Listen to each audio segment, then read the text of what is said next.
마태복음 6장 33절 한 절밖에 되지 않으니까 우리 다 같이 함께 그런즉 너희는 먼저 그의 나라와 그의 의를 구하라. 그리하면 이 모든 것을 너희에게 더하시리라. 아멘. 새해가 되면 우리는 이렇게 인사를 하죠. 새해 복 많이 받으세요. 아마 인사 많이 하셨을 것이고 인사를 많이 받으셨으리라고 믿습니다. 새해 복 많이 받으세요라는 이 인사 속에는 굉장히 중요한 정보가 두 가지 담겨져 있습니다. 아마 이 인사가 언제부터 시작되었는지 알지 못하지만 이 인사가 계속해서 우리들이 하는 이유는 뭐냐면 보편적으로 우리가 받아들여질 수 있는 것이 아마 이것에 담겨져 있기 때문에 우리가 이런 인사를 계속해서 하는 것 같아요. 거기에 두 가지 굉장히 중요한 정보가 담겨져 있는데 첫 번째는 뭐냐면 우리에게 복이 필요하다라는 거예요. 인간은 복이 필요한 존재라는 것을 이 인사가 우리들 가운데 알려주고 있어요. 여러분, 하나님께서 아담과 하와를 만들고 제일 먼저 뭘 하셨는지 아세요? 복을 주셨어요. 아담과 하와를 만드시고 그들에게 복을 주사. 성경에 그렇게 기록되어져 있습니다. 인간은, 사람은 하나님의 복이, 하나님께서 주시는 복이 우리들 가운데 필요해요. 복이 필요한 존재입니다. 그래서 우리가 새해 복 많이 받으세요 이렇게 하는 거예요. 그런데 그 복은 주어지는 것이다라는 정보를 또한 그 인사가 우리들 가운데 주고 있어요. 그 복은 주어져야 한다라는 거예요. 그래서 우리가 어떻게 인사를 하죠? 새해 복 많이 만들어내세요 이렇게 인사하지 않고 어떻게 인사해요? 새해 복 많이 받으세요. 그런 복이 나에게서 나는 게 아니고 어떻게 된다고요? 외부에서 이렇게 오는 거예요. 그래서 복을 받아야만 합니다. 이 인사는 굉장히 두 가지 중요한 정보를 우리들 가운데 줘요. 사람은 복이 필요한 존재이고 그 복은 누군가에 의해서 주어진다라는 것이에요. 굉장히 좋은 인사임에도 불구하고 이 인사가 가지고 있는 한계가 있어요. 뭐냐면 그 복이 어떻게 어디서 오는지에 대한 설명을 하고 있잖아요. 새해 복 많이 받으세요만 하고 있어요. 그건 우리 모두의 다 기원입니다. 그런데 어떻게 어디서 그 복을 받을 것인가는 이 인사가 우리들 가운데 가르쳐주고 있지 않아요. 그래서 제가 여러분들에게 새로운 인사를 가르쳐 드리도록 하겠습니다. 어디서 어떻게 이런 복을 받을 수 있는지를 담아서 그런 인사를 가르쳐 드리도록 할게요. 시편 73편 28절 말씀에 보면 이런 말씀이 있어요. 우리 한번 읽어볼까요? 시작. 하나님께 가까이 함이 내게 복이라. 복을 받는 비결이 뭐라고요? 하나님을 가까이 하는 것, 하나님께 가까이 하는 것이 내게 복이다 라고 성경은 분명하게, 아주 명확하게 우리들 가운데 이야기를 하고 있어요. 그래서 새 인사를 우리 교회에서 지금 다시 한번 하도록 하겠습니다. 어떻게 하냐면 새해 복 많이 받으세요 그 인사를 하시되 그 앞에다 이걸 붙이시는 거예요. 하나님께 가까이 함으로 새해 복 많이 받으세요. 하나님께 가까이 함으로 새해 복 많이 받으세요. 그러면 우리에게 복이 필요하고 복을 받아야 된다는 것을 인정할 뿐만 아니라 그 복이 어디서부터 오는지도 다 확인할 수 있잖아요. 그래서 오늘 우리가 한번 그렇게 인사해 보도록 하겠습니다. 다 기억하실 수 있겠죠?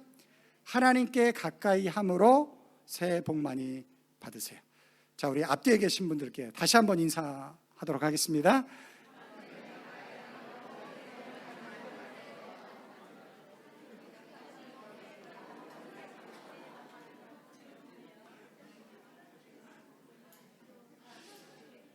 자, 이제 오늘부터 만나는 분들이 계시면 이렇게 인사를 해주세요. 하나님께 가까이 함으로 새해 복 많이 받으세요. 그럼 그 인사 새로운데 어디서 배웠어요? 그러면 우리 교회에서 가르쳐 줬어요, 목사님이. 그렇게 하시기 바랍니다. 하나님께 가까워지는 것이 복이라고 하는데 하나님께 가까워질 수 있는 비결, 어떻게 하면 우리가 하나님께 가까워질 수 있을까요? 가장 쉬운 방법이 뭘까요? 여러 가지 방법이 있을 수 있어요. 그러나 가장 쉽게 생각할 수 있는 방법은 뭐냐면 하나님이 좋아하시는 것을 내가 하면 돼요. 하나님이 싫어하는 걸 내가 하지 않으면 됩니다. 그러면 제가 하나님께 가까이 갈 수 있어요. 하나님을 가까이 할 수가 있어요. 제가 결혼하기 전에 저희 집사람이 마음에 들어서 이제 저희 집사람을 사귀려고 해요. 가까워지려고 한다면 어떻게 하는 것이 가장 좋을까요? 우리 집사람이 좋아하는 걸 제가 하면 돼요. 우리 집사람이 싫어하는 거를 제가 하면서 가까워질 수 있을까요? 가까워질 수가 없어요. 그렇게 해서는 가까워질 수가 없습니다. 우리 집사람이 좋아하는 것을 해야지만이 가까워질 수 있어요. 제가 이 말씀을 준비하다가 제가 너무 미안한 마음이 들었어요. 저희 집사람은 찬 음식을 좋아하거든요. 저는 따뜻한 음식을 좋아해요. 그런데 이 말씀을 준비하면서 제가 깨달은 게 뭐냐면, 연애할 때 주로 너무 따뜻한 음식만 먹으러 갔다, 이런 생각이 딱 드는 거예요. 그래서 너무 미안한 마음이 들더라고요. 그런데도 저를 남편으로 선택해 줬으니 얼마나 큰 은혜예요. 감사해요. 정말 감사합니다. 누군가와 가까워지기 위해서 제일 중요한 건 뭐냐면, 가장 쉬운 방법은 뭐냐면 그 사람이 좋아하는 걸 하면 돼요. 그 사람이 싫어하는 걸 해서는 절대로 가까워질 수가 없어요.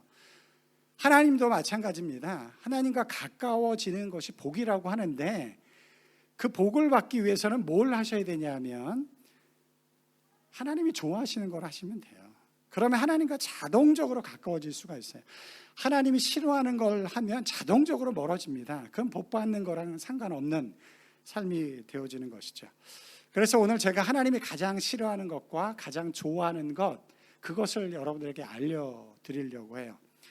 여러분, 하나님이 가장 싫어하는 것이 있어요. 하나님이 가장 싫어하는 것이 무엇일까요? 죄, 맞습니다.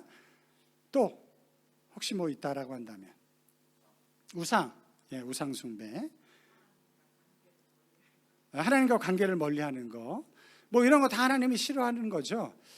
하나님이 싫어하는 것, 가장 싫어하는 것들이 참 많지만 오늘 제가 여러분들에게 말씀드리고 싶은 건 뭐냐면 우상 숭배예요. 우상 숭배. 하나님이 가장 싫어하는 것 중에 하나가 뭐냐면 우상을 숭배하는 거예요. 그래서 10계명의 첫 번째 계명, 너희들이 나를 잘 섬기려면 이렇게 섬겨야 돼 라고 준 계명의 첫 번째 계명이 뭐예요? 나 외에 다른 신을 만들지 말라, 다른 신을 두지 말라, 그렇게 말씀하셨어요. 다른 신이 뭐예요? 우상이죠. 그러니까 우상을 만들지 말라라는 거예요. 우상을 섬기지 말라, 그렇게 이야기를 하는 거예요. 그만큼 하나님이 싫어하는 게 우상을 숭배하는 것이에요. 만약에 제가 저희 집 사람이랑 결혼을 했는데 제가 자꾸 다른 여자랑 놀아요.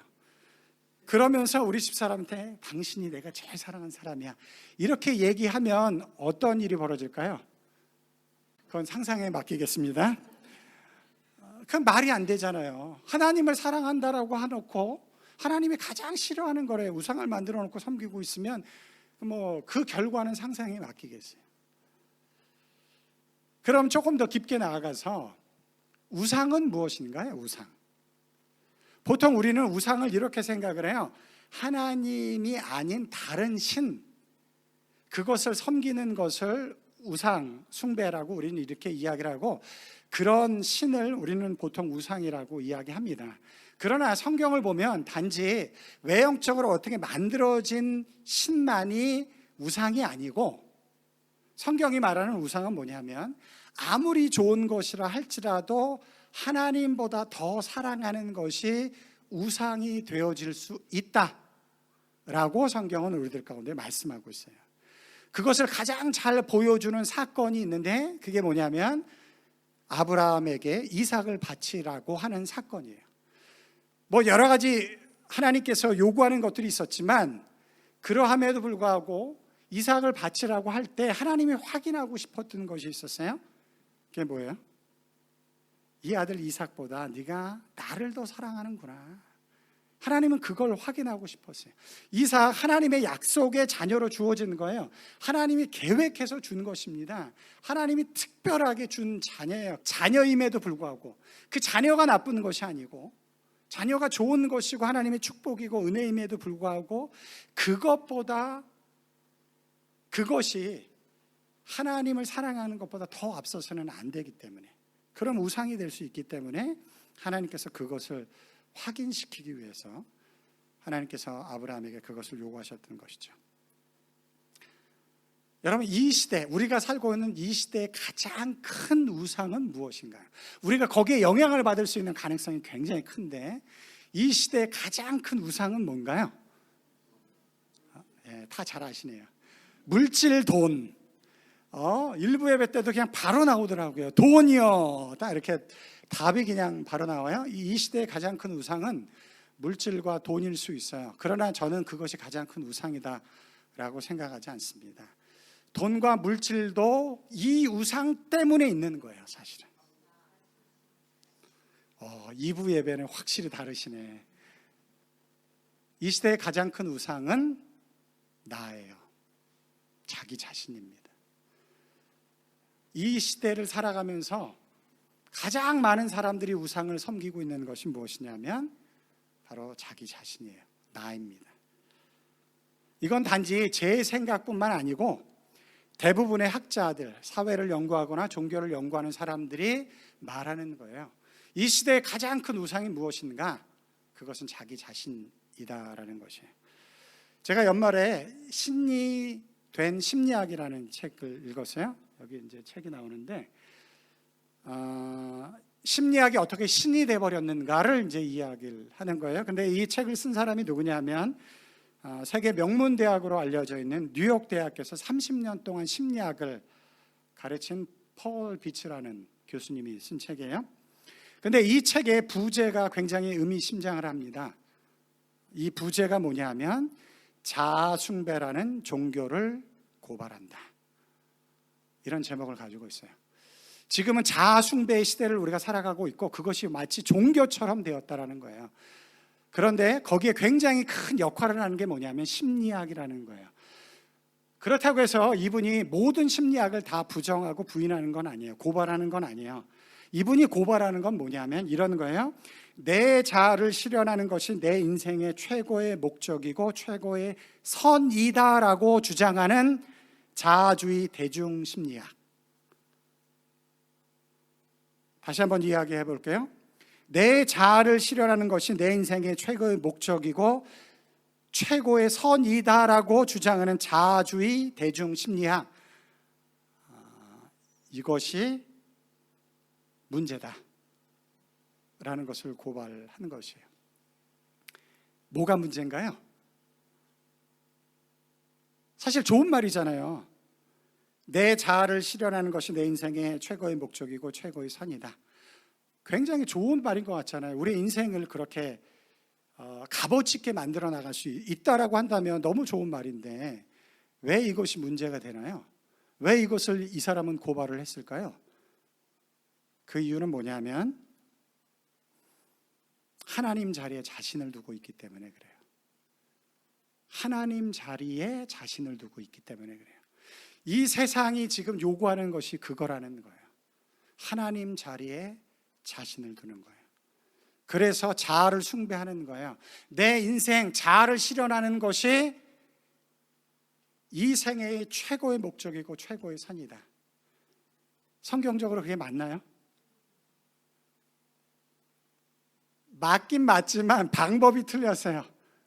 어떻게 틀렸나요?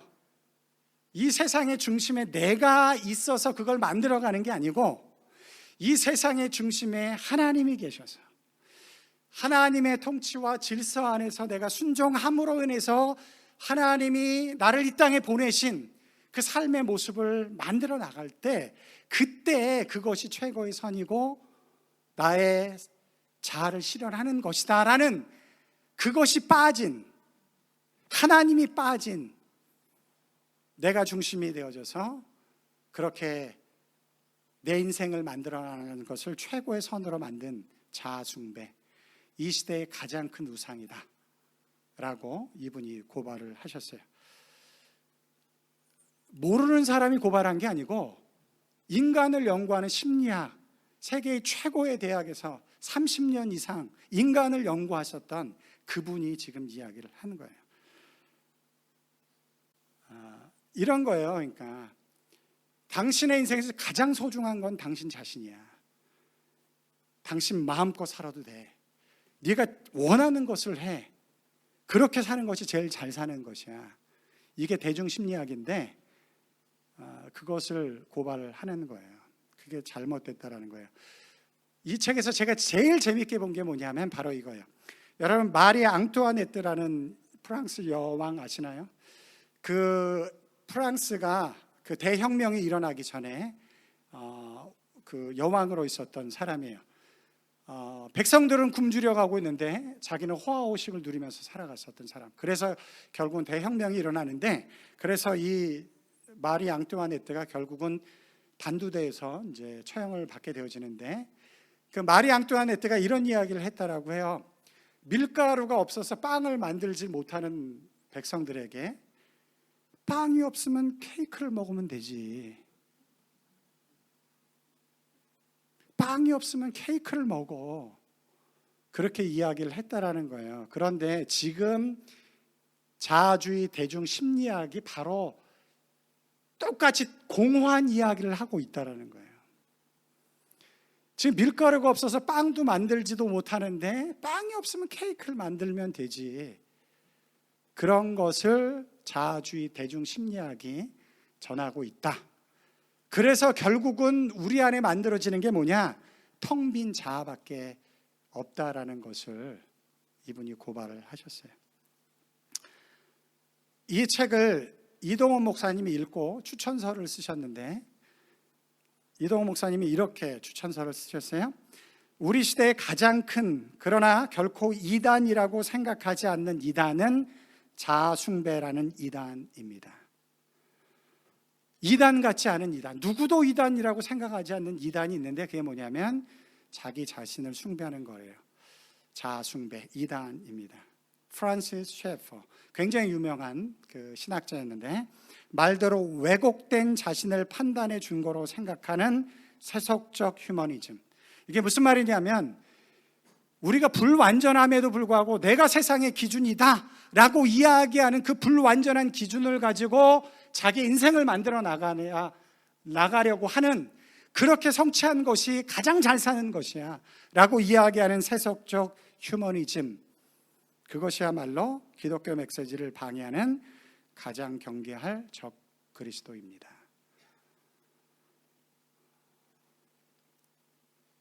자아숭배라는 이 사상은 굉장히 우리에게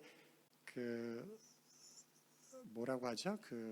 알지 못하게, 마치 이단들처럼 그렇게 우리들 가운데 접근해서 우리를 넘어뜨리려고 합니다. 제가 보기에는 어떤 이단보다, 어떤 적그리스도보다 우리를 가장 큰 위험에 빠뜨릴 수 있는 것이라고 저는 생각을 해요.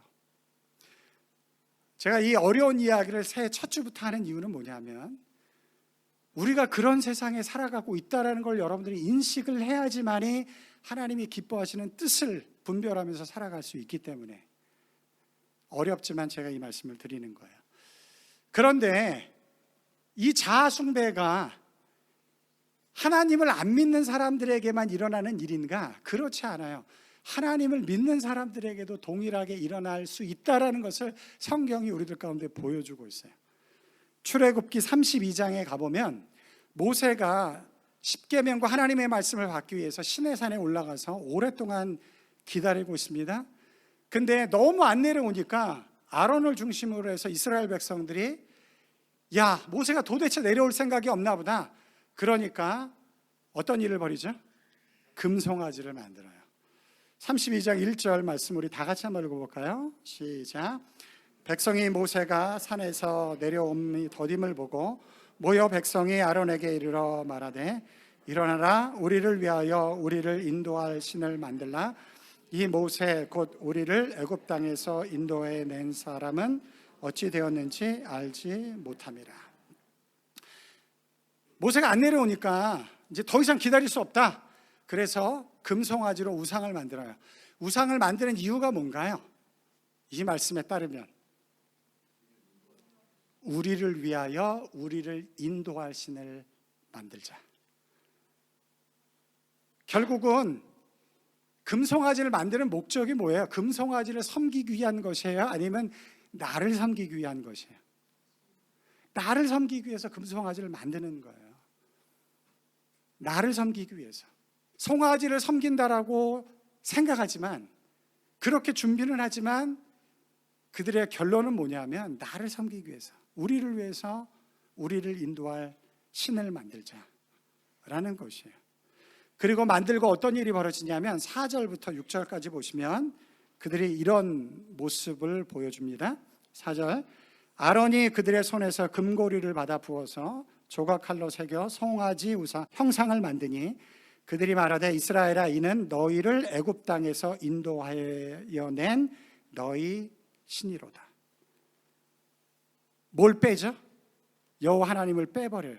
그리고 뭘 집어넣죠? 금송아지를 집어넣습니다. 그러면서 뭐라고 이야기를 해요? 우리를 여기까지 인도한 신이다. 그 신을 섬기는 것 같지만 그 신을 섬기는 목적이 뭐예요? 자기 자신을 섬기기 위한 것이에요. 5절을 보시면 아론이 보고 그 앞에 제단을 쌓고 이에 아론이 공포하여 이르되 내일은 여호와의 절일이니라. 여호와의 절일이 아니잖아요.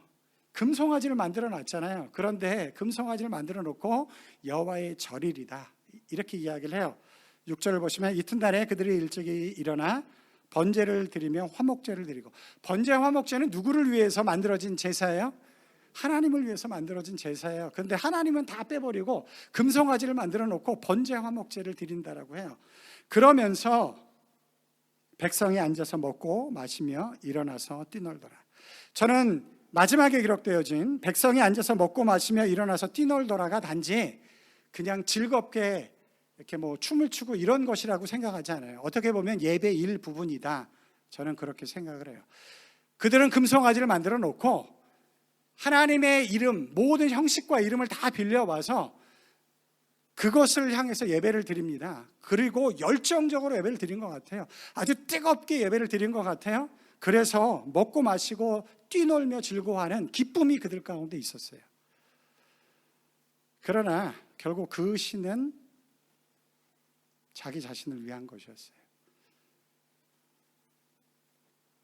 그 금송아지를 통해서 결국은 자기 자신을 섬기려고 하고 있는 자기 숭배가 이렇게 하나님의 백성들 가운데도 나타날 수 있다는 것을 우리들 가운데 보여주고 있어요. 좀 다른 이야기지만 제가 이 말씀과 더불어서 좀 나누고 싶은 건 뭐냐면, 저는 좀 자유롭고 찬양이 풍성하고 기도가 뜨거운 그런 예배를 좋아합니다. 그래서 이제 우리 교회 예배를 그렇게 만들려고 해요. 그러함에도 불구하고 저는 그런 예배만이 좋은 예배다라는 것을 경계하려고 합니다. 그런 함정에 빠지지 않으려고 해요. 그래서 저는 이 첫째 주에 드리는 전통 예배가 참 저는 의미 있을 수 있다라는 생각이 들어요. 왜 그러냐면 오늘 말씀을 통해서 본다라고 한다면 번제와 화목제를 드리며 뜨겁게 예배하며 기뻐했었던 사람들이 진정한 예배자가 아니에요. 예배는 뭐 뜨겁게 기쁘게 감사하게 막 열광적으로 드렸는지 모르지만 그들은 진정한 예배자가 아닙니다. 진정한 예배자는 모세였어요. 시내산에 홀로 외롭게 긴 시간 동안 하나님의 말씀을 기다린 모세, 그가 진정한 예배자였던 것이죠. 그래서 진정한 예배는 어떤 예배의 모습인가가 중요한 게 아니에요. 이렇게도 예배 드릴 수 있고 뜨겁게도 예배 드릴 수 있어요. 그러나 모습이 중요한 게 아니고 더 중요한 게 뭐예요? 예배의 중심에 누가 있는가? 예배의 중심에 누가 있는가? 예배의 중심에 이렇게 내가 올라설 수 있다라는 것을 출애굽기 32장은 우리들 가운데 말씀해 주고 있어요. 하나님이 가장 싫어하는 게 뭐라고 그랬죠? 우상숭배예요. 그런데 이 시대의 가장 큰 우상숭배가 뭐라고요? 자기 숭배예요. 자기 자신을 섬기는 거예요. 우리도 알게 모르게 거기에 굉장히 많이 영향을 받고 있어요. 저도 목회자로 살아가지만 때로는 제 마음 가운데 이런 미혹함이 들어올 때가 있어요. 이왕 교회하는 거 한번 크게 해보자. 결국은 누구를 섬기는 거예요? 나를 섬기는 거예요. 하나님의 이름을 가지고 있지만, 교회라는 이름을 가지고 있지만, 목사라는 타이틀을 가지고 있지만 결국은 나를 섬기는 거예요.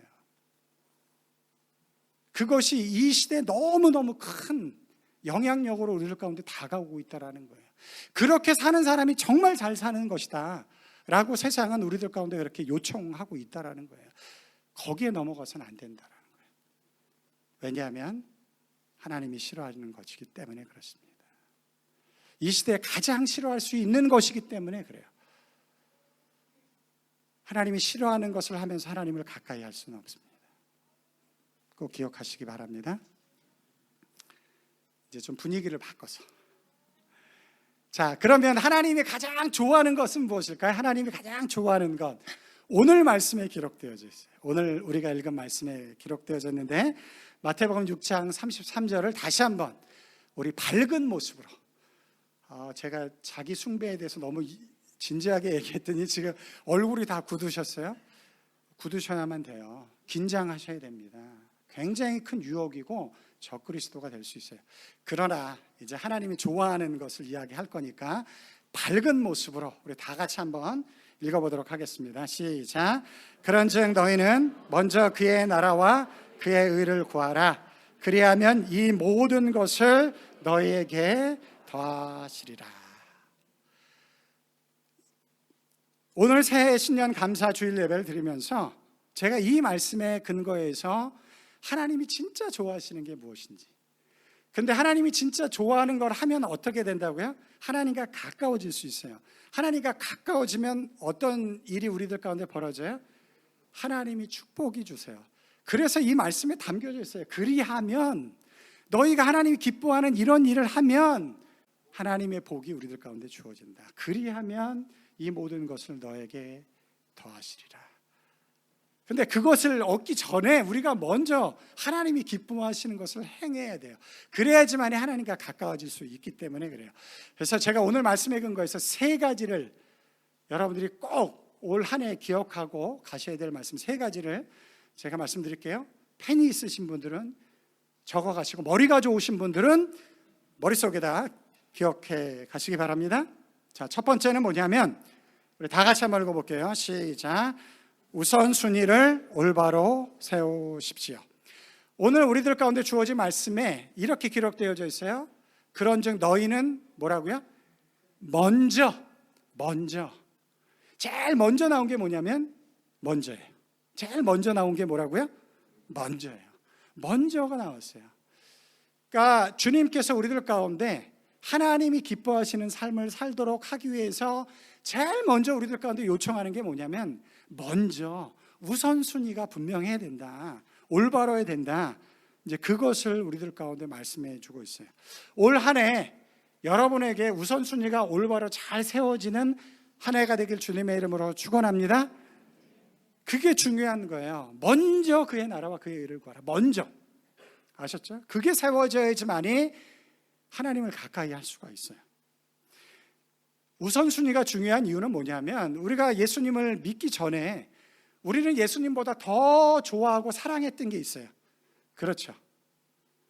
저는 예수님 믿기 전에 제가 제일 좋아했었던 게 뭐냐면 팝송을 듣는 거였어요. 제가 어느 정도로 열심히 들었냐면, 노래를 듣지 않으면 잠이 안 오는 거예요. 그래서 팝송을 계속 들어야 되는데, 근데 아버님께 맨날 혼나는 거예요. 왜 라디오를 틀어놓고 자냐. 그러니까 맨날 이제 아침에 혼나는 거예요. 그래서 제가 머리를 쓴 게 머리가 좋았던 것 같아요. 그래서 어떻게 했냐면 제 오른손에다가 그 전기줄을 이렇게 딱 감고 자는 거예요. 그러면 이제 깨어 있는 동안에는 이제 듣다가 잠이 들면 이렇게 하면서 이제 저절로 이렇게 빠질 수 있게. 머리가 좋죠? 저 그런 사람입니다. 그렇게 했어요. 제가 제일 좋아했던 게 그 팝송 음악을 듣는 거예요. 제가 열심히 그 이름은 잊어버렸는데 그 토요일마다 뭐 아메리카스 탑 40 뭐 이런 거 했었거든요, 예전에. 그걸 또 제가 막 기록도 하고 녹음도 하고 막 저장을 하고 막 그랬던 사람이에요. 그런데 제가 예수님을 딱 믿고 나서 제일 먼저 한 게 뭔지 아세요? 그 모든 카세트 테이프를 다 버렸다라는 거예요. 꼭 그걸 다 버려야지만이 예수님을 잘 믿는다, 저는 그렇게 얘기하고 싶진 않아요. 어떤 때는 저 가끔씩 팝송도 듣습니다. 뭐 운전하다가 이렇게 듣기도 해요. 그러나 그때 내가 예수님을 딱 믿고 만난 그 순간에 제 삶의 가장 중요한 우선순위가 바뀌더라고요. 그거 없으면 잠을 못 잤었는데 이제는 저에게 더 이상 그게 필요가 없는 거예요. 저도 놀랐어요, 사실. 그걸 버리면서. 야, 내가 어떻게 이걸 버릴 수가 있지? 그렇게 바뀌는 거예요. 내가 좋아하는 거, 삶의 우선순위가 바뀌는 거예요. 그것이 그리스도인이 되어지는 것입니다. 그 이전에는 예수님 외에 다른 것을 많이 좋아하고 그것을 위해서 살았었는데, 예수님을 딱 믿고 나니까 그분이 나의 구원자가 되셨고 나의 삶을 새롭게 하셨으니까 그분이 가장 좋은 거예요. 기쁜 거예요. 그러니까 그분이 기뻐하는 것이 우리의 삶의 가장 중요한 우선순위가 되는, 그것이 그리스도인이 되는 거 아닌가요? 저는 그렇게 믿고 있습니다. 물론 우리가 완벽하진 못하죠. 이 땅을 살아가면서 이 땅에서 필요한 많은 것들이 있어요. 거기에 영향을 받기도 해요. 그러나 우리가 방향만큼은 분명해야 되지 않겠습니까? 뭐죠? 예수님을 믿기 때문에 예수님이 최우선순위가 되어지는, 예수님이 좋아하는 것이 최우선순위가 되어지는 그런 삶을 사는 것이 그리스도인의 삶인 것이죠. 그렇게 살면 하나님이 여러분을 가까이 하세요. 하나님이 여러분에게 가까이 가는 것입니다. 우선순위를 예수님이 기뻐하시는 것에 둘 때 우리가 하나님께 가까이 가는 것입니다. 하나님이 가까이 우리들 가운데 오시는 것이에요. 놓치지 마시고 올 한 해 우선순위를 잘 두시기 바랍니다. 어떤 교회 주보에 이런 글이 실렸더라고요. 좀 극단적인 글이긴 하지만 무엇을 이야기하고 싶은 것인지를 여러분들이 좀 알게 하기 위해서 제가 한번 읽어볼게요. 집안일이나 회사일로 시간이 없고 너무 바쁘면 교회에 나오지 마시오. 하나님은 여러분이 기억하고 드리는 정성스러운 시간을 원하시지 쓰고 남은 자투리 시간을 원하시지 않으십니다. 이런 일 저런 일로 쓰다 보니 물질이 없으면 헌금하지 마시오. 하나님은 여러분의 첫 열매와 정성을 원하시지 쓰다 남은 물질을 받으시는 분이 아닙니다. 집안일과 회사일로 찌들고 힘들면 교회에 봉사하지 마시오. 하나님은 귀찮은 마음으로 억지로 하는 봉사를 받을 만큼 구차하지 않으십니다. 좀 극단적이긴 하지만 뭘 이야기하고 싶은 건지는 아시죠? 하나님을 섬기는 것이 우리의 삶의 우선순위가 되어야 된다. 그 찰스 휴멜이라는 분이 이런 이야기를 했다라고 해요. 우리들이 삶에서 만나는 온갖 딜레마는, 문제들은 시간과 물질의 부족에서 오는 것이 아니고 일의 우선순위를 잘못 선택함에서 온다. C.S. 루이스라는 세계적인 기독교 변증가가 있었어요. 굉장히 유명한 분입니다. 들어보셨죠? 그래도 아는 척을 하셔야 돼요. 이 시대를 사는 그리스도인들은 C.S. 루이스 정도는 알아야 돼요. 대학이 바뀐지는 모르겠지만 캠브리지 대학에서 가장 우수한 성적으로 졸업해서 옥스퍼드 대학에서 교수를 했었던, 아니면 반대일 수 있고 그런 분이에요. 더군다나 이분은 원래부터 예수님을 믿었던 사람이 아니에요. 중간에 예수님을 믿었는데 기독교를 변증하는 변증가가 됐어요. C.S. 루이스, 모르셔도 아는 척 하셔야 됩니다. 아셨죠? 근데 C.S. 루이스가 마태복음 6장 33절을 말씀을 가지고 이런 이야기를 했어요. 두 번째 것들을 첫 번째에 놓을 때는 그것을 얻을 수 없다. 그리하면 이 모든 것을 더하시리라는 말씀을 첫 번째에 놓으면 아무것도 얻을 수 없다라는 거예요. 첫 번째 것을 첫 번째에 놓을 때 두 번째 것을 얻을 수 있다 라고 그렇게 이야기를 했어요. 뭘 강조한 거예요? 우선순위를 강조한 거예요. 뭐가 먼저여야 되는지, 먼저. 그래서 올 한 해 여러분들이 올바른 우선순위를 세우시고 하나님께 가까이 나아가는 여러분들이 되시길 주님의 이름으로 축원합니다. 그것을 위해서 제가 한 가지 부탁드리는 것은 주일 예배와 11조는 저는 꼭 했으면 좋겠어요. 여러분들이 그것이 구원의 조건은 아니에요. 그러나 우리가 하나님의 백성이 되어졌다라고 한다면, 물론 이제 특수한 상황에 있는 분들은 좀 어쩔 수 없지만, 그러함에도 불구하고 이 두 가지, 주일 예배 지키는 것과 11조 드리는 문제, 이 문제는 여러분들이 꼭 했으면 좋겠다는 생각이 들고, 오늘 예배를 시작하면서 제가 한 가지는 꼭 짚고 넘어가야 되겠다라는 것은 무엇이냐면, 예배 시간에 일찍 오기. 우선순위 문제예요. 그거는 제가 보기에는 우선순위의 문제입니다. 예배 시간에 일찍 오기. 하나님이 나의 진짜 구원주이시라고 한다면 저는 예배 시간에 일찍 와서 예배를 준비하고 예배 드려야만 한다라고 저는 믿습니다. 제 말이 틀린가요? 맞죠? 그렇다고 한다면 올 한 해 우선순위를 잘 만드셔서 온전한 예배를 여러분들이 드렸으면 좋겠습니다. 첫 번째는 그것이고요. 두 번째는 뭐냐면 우리 다 같이 한번 읽어볼까요? 시작. 나만을 위한 구원이 아닌 우리를 위한 구원이 되게 하십시오. 나만을 위한 구원이 아닌 우리를 위한 구원이 되게 하십시오. 먼저 이야기하시고 나서 그 다음에 첫 번째로 오는 게 뭔가요? 하나님이 기뻐하시는 것. 먼저 그의 나라와. 왜 하나님이 가장 중요하게 여기는 게 우리 개인의 구원이 아닐까요? 왜 그의 나라일까요? 먼저 너의 구원을 위해서. 그게 틀린 얘기는 아니지만, 그러나 오늘 말씀을 통해서 본다면 하나님이 먼저 그의 나라를 구하라, 그렇게 이야기를 하고 있어요. 그렇게 하시는 이유는 뭐냐면 하나님의 구원이 우리 개인의 구원만이 아닌 그것이 확장되어져서 하나님의 나라가 임하는, 우리에게 하나님의 나라가 임하는 그것을 목적으로 하고 있다라는 것을 우리들 가운데 말씀하고 있기 때문에 그래요. 하나님이 우리들 가운데 보여주신 사랑, 정의, 공의, 그것이 실현되어지는 나라를 꿈꿔라. 먼저 그것을 꿈꿔라. 그래서 나 혼자 구원받는 것만이 문제가 아니고 그 구원이 우리의 구원이 되게 하시는 거기까지 나아가라. 그것을 먼저, 그래서 가장 중요한 무엇보다도 먼저 그의 나라를 구해라. 그렇게 예수님께서 말씀을 하셨어요. 그것이 하나님을 기쁘시게 하는 것입니다. 단지 나만의 구원이 아닌 우리의 구원을 만들어 나갈 수 있는 그런 일을 할 때, 굉장히 부자였던 청년이 예수님을 찾아왔어요. 그리고 나서 어떻게 하면 영생을 얻을 수 있습니까? 그렇게 그가 물었습니다. 그때 예수님께서 야, 구약에 기록되어진 거 있잖아, 그대로 행해. 그랬더니 그건 제가 다 행하고 있습니다, 그렇게 이야기를 했어요. 그때 예수님께서 이렇게 말씀하셨죠. 네가 가지고 있는 재물을 다 가난한 자들을 위해서 팔아주고 나를 따라와라. 여러 가지 의미들이 아마 그 의미 속에 담겨져 있지만 오늘 말씀을 근거로 해서 본다라고 한다면 예수 그리스도를 최우선순위에 두는 삶을 살아라. 그리고 네가 가지고 있는 것들을 좀 나누면서 살아라. 너만 위해서 사는 게 아니고, 너 혼자 구원받는 것만을 위해서 사는 게 아니고 우리의 구원이 되게 하시는 하나님의 역사를 이루어가라. 저는 우리 타오랑하는 교회가 좀 그런 교회가 됐으면 좋겠습니다. 우리 성도들이 거기까지 나아갈 수 있는 성도들이 됐으면 좋겠어요.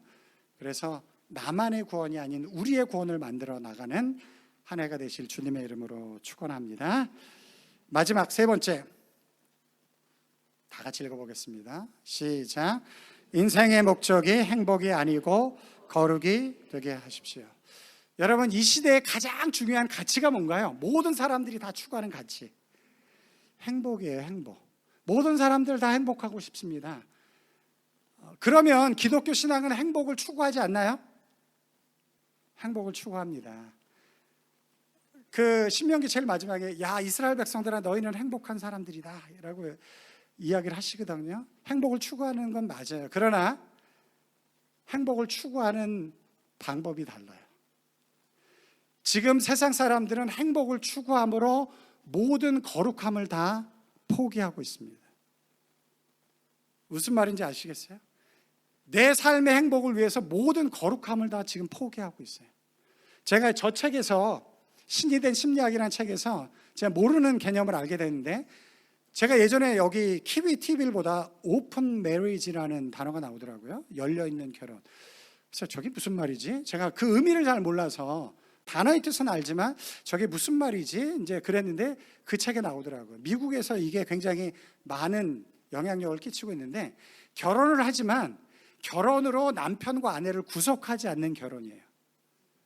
그래서 내가 좋아하는 사람이 있으면 얼마든지 내가 그 사람을 좋아할 수 있는 결혼, 그게 오픈 메리지예요. 그것을 구속하면 행복이 침해되어진다라는 거예요. 그래서 너에게 주어진 행복을 최대한 누리기 위해서 어떤 것도 너를 구속해서는 안 된다. 오픈 메리지. 행복을 추구하기 위해서 모든 거룩함을 포기하는 것이 이 시대의 특징입니다. 그렇잖아요. 지금 남자가 여자가 되고 여자가 남자가 되고 남자와 남자, 여자가 여자가 결혼을 하고, 그 하나님의 질서잖아요. 하나님의 거룩함이잖아요. 구별되어진 하나님께서 세우신 법칙인데 행복을 추구하기 위해서 모든 거룩함을 지금 다 포기하는 거예요. 그러나 그리스도인들은 그렇게 행복을 추구하는 게 아니고 그리스도인들은 거룩함을 추구함으로 행복을 얻어가는 것입니다. 이게 헷갈리면 안 돼요. 많은 사람들이 여기에 넘어가고 있어요. 그리스도인들은 거룩함을 추구함으로 행복을 얻어가는 삶을 살아가는 것입니다. 하나님께서 세우신 거룩한 삶을 추구하시는 여러분들이 되시기 바랍니다. 왜 그런지 하나님이 거룩하기 때문에 그래요. 하나님을 가까이 하기 위해서 가장 중요한 능력이 뭔지 아세요? 거룩함이에요. 근데 그걸 우리가 만들어낼 수 없으니까 예수 그리스도가 그 거룩함을 우리에게 덧입혀 주시는 거예요. 그래야지만이 하나님께 가까이 갈 수가 있으니까. 그 거룩함을 덧입는 자로 거룩한 삶을 추구하는 것 당연하죠. 그래야지만이 하나님을 가까이 할 수 있으니까. 그것이 복이 되어진다 라는 것입니다. 세 가지 정리해 볼게요. 첫 번째 뭐라고요? 우선순위를 올바로 세우시는 한 해가 되시길 바랍니다. 두 번째는 나만의 구원이 아닌 우리의 구원을 만들어 가시는 한 해가 되시길 바랍니다. 세 번째는 인생의 목적이 행복이 아니고 거룩이 되시는 한 해가 되길 주님의 이름으로 축원합니다.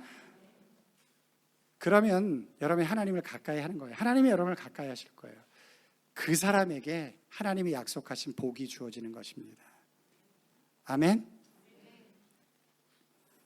여러분, 그리스도인이 되는 게 결코 쉬운 일이 아니에요. 그리스도인 된다는 건 결코 쉬운 일이 아니에요. 그래서 예수님도 그렇게 이야기를 하셨어요.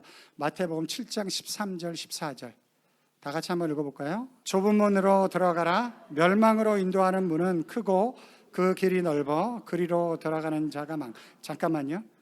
지금 너 자신을 실현하면서 살라라고 이야기하는 대중 심리학이 그렇다라는 거예요. 너무 듣기 좋은 소리니까 거기에 많은 사람들이 찾아가지만 결국은 그것이 멸망으로 인도하는 문일 수 있다. 14절 다 같이 읽어보겠습니다. 시작. 생명으로 인도하는 문은 좁고 길이 협착하여 찾는 자가 적음이라. 예수님도 이렇게 이야기를 하셨어요. 누구든지 나를 따라오려거든 자기를 부인하고, 자기를 숭배하고가 아니고 자기를 부인하고 나를 따라올 것이니라. 분당에 가면 만나교회라는 교회가 있어요. 김병삼 목사님이 사역하시는 교회인데 제가 그 목사님의 설교를 듣다가 아주 재미있는 이야기를 하나 들었습니다. 분당에 오시는 분들은 대부분 그래도 좀 잘 사시는 분들이잖아요. 고학력자들이 많을 거 아니에요. 그리고 또 분당에는 좋은 교회들이 굉장히 많습니다. 그러다 보니까 분당으로 이사 오시는 분들은 그 교회들 대부분 다 다녀보고 나서 이제 교회를 딱 설정을 해서 등록을 한다라고 해요. 그래서 김병삼 목사님이 이제 새로운 성도들이 오면 항상 이렇게 물어본다라고 합니다. 어떻게 해서 우리 교회를 등록하게 됐습니까? 그러면 이제 뭐 여러 가지 말씀을 하신대요. 그런데 한 주는 어떤 한 젊은 부부에게 이런 대답을 듣게 되어졌어요. 이 교회가 마음을 불편하게 해서 등록하기로 했습니다. 이렇게 얘기를 한 거예요. 목사님이 목회를 하면서 한 번도 들어보지 못한 얘기를 이분들이 딱 하신 거예요. 그래서 물어봤어요. 그게 혹시 우리가 뭘 잘못했나요? 그게 무슨 말인가요? 이렇게 여쭤봤어요. 그랬더니 그분들이 이런 이야기를 했다라고 해요. 대부분의 경우 교회가 마음에 든다는 것은 내가 원하는 것을 교회가 제공한다는 것인데 저희는 하나님이 원하는 것으로 마음을 불편하게 하는 교회에 등록하기로 마음을 결정했습니다. 그래서 제가 올해는 여러분의 마음을 좀 불편하게 하려고 해요. 올해의 말씀을 제가 마태복음 6장 33절로 정했습니다. 올해 좀 우리가 붙잡고 추구하면서 가야 될 말씀. 그런즉 너희는 먼저 그의 나라와 그의 의를 구하라. 새해 첫날 설교 여러분 마음이 너무 불편하셨죠? 그 불편한 교회에 내가 등록하겠습니다. 하나님의 뜻을 추구하기 위해서. 내 마음이 원하는 것을 채워주는 교회는 너무 많지만 하나님이 원하는 것으로 내 삶을 만들어 가길 원합니다. 그래서 내 마음을 불편하게 하는 교회에 등록하겠습니다. 이 역설적인 복음의 능력을 경험할 수 있는 여러분들이 되시길 주님의 이름으로 축원합니다. 기도하겠습니다.